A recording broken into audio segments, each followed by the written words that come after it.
Good morning, ladies and gentlemen, David here, and welcome back to another video. And this one should be very fun because I was playing Metaphor over the weekend. I'm like 40 hours in or so. It's so peak, it's so good, and playing it, I was like, yo, what's wrong with this game? What are the issues? What are some of the problems? What if I had to criticize it? What would I complain about? Because I am generally a very positive person. People tell me I'm over positive sometimes when reviewing games. So I sat down and I was like, hey, what are the issues? And there's one thing that I was like, hey, I don't like this mechanic. I understand what they were going for, but I just think it's boring and kind of pointless. And my feeling towards it is kind of like the fatigue system in the original Persona 3, which is a mechanic that I strongly dislike. And that would be the weather system in Metaphor, where sometimes if you fight a certain boss, where sometimes if you explore towns or you explore a certain dungeon, more so, you are going to have issues and are going to, not be able to exploit weakness and gain additional press turns and have various different disadvantages if you are exploring a dungeon during bad weather, and that system can be countered with, townspeople when you speak to. I know, okay? I still find this mechanic to be boring and not enjoyable, but whatever. What I want to talk about today is what are some of the problems that people found in Metaphor? What could Atlus change or improve upon if they are to do a sequel, which, let's be honest, I expect one at this point. Make sure you check out my video, the link in the video description. I made a whole video predicting the future of Atlus, and I am confident that we're gonna see some sort of Metaphor 2 at some point, or at least another game from Studio Zero, which is along the lines of Metaphor. So what could they change? I mean, a lot, in my opinion, and I asked you guys. So let's go on Twitter and see what you guys had to say. So here we are. This is my tweet that I asked you guys over the weekend. Is there something that you dislike in Metaphor ReFantazio? I'm enjoying everything about it, but if I had to complain about something, it would be the weather effects. I found this gameplay mechanic to be boring, and it reminds me of the fatigue system in P3, which, this was poorly phrased. What I meant is my feelings towards the fatigue system is very similar to my feelings toward the weather system here in Metaphor. Two different systems, very different. So what did you guys think of the complaints? Well, let's look at a few of them. Thank you to everyone who participated here. You can follow me on Twitter if you want to participate potentially and have a showing in future videos. You can follow me. The link is also in the video description. Strain42, John, friend of the channel. He's been on DAP before. John said, I generally can't stand the interface. Like, since Persona 5, Atlus just seems to think that bigger is automatically better when it comes to menus, and they keep trying to out-menu themselves, when to me, trying to play the game just looks like this. And obviously that's like very exaggerated, but I still can see what this is this is pretty funny to me though. But this is, I think, a very fair complaint that a lot of people brought up, and like, hey, the UI in Metaphor, while it looks really cool, it's crowded and it can be a little too much at times. So I get it for sure. This one is another one that was kind of popular here from PK Final, saying, a very small nitpick, and not sure if I'm being a dumbass, but I wish I could see the entire world map, including dungeons, without having to be in the Gauntlet Runner.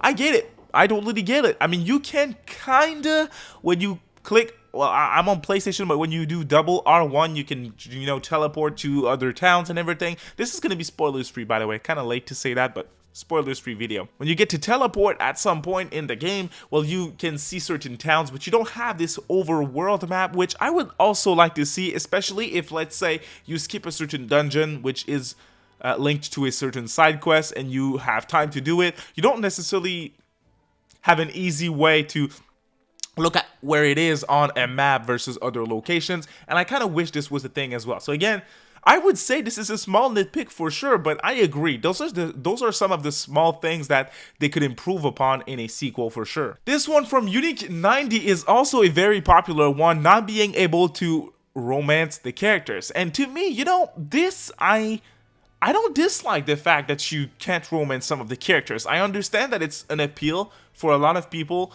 when it comes to Persona, but this just makes Metaphor different to me than Persona. So I get, if you're like Unique and you wish it was still a thing, I get it. I also get if you're like me and you're like, hey, nah, it's all good to me at least.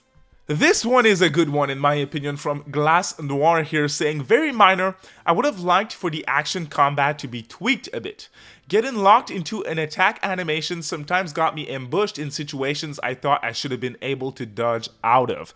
I agree 1000%, and to me, this complaint I definitely wanted to talk about in today's video because when I previewed the game in NYC, I only had access to the archetype, the Seeker archetype, so your first archetype. And when you fight an enemy in dungeons, you have a regular sword and you attack the enemy with a regular sword, and to be fair, it kind of works well. But when you are, let's say, a mage, the attack that you do is very clunky and it doesn't feel natural at all. It's kind of awkward too, and it definitely happened where I was kind of locked into a certain animation when the enemy was there and I was spamming the dodge button, but it couldn't do anything, you know. When you unlock other archetypes, again, not spoiling anything, but you have certain archetypes that are very fun to work with the action prompts here in Metaphor. And I also want to give them a little bit of credit too. It's their first time doing this at ATLUS, doing like a hybrid between action and turn-based. So I certainly think that they would improve upon this hybrid system because overall I enjoy the nature of this system. Being hybrid, I like it a lot. When you fight a certain enemy in a dungeon with the regular peak turn-based system, it's fun. But when you meet that same enemy later on and you get to destroy them with action attacks, fucking cool, very rewarding. I like it a ton. So definitely agree though with Glass Noir here at this say. Alright, so this one is a little bit controversial from Makoto here saying probably the number of activities that can be done per day.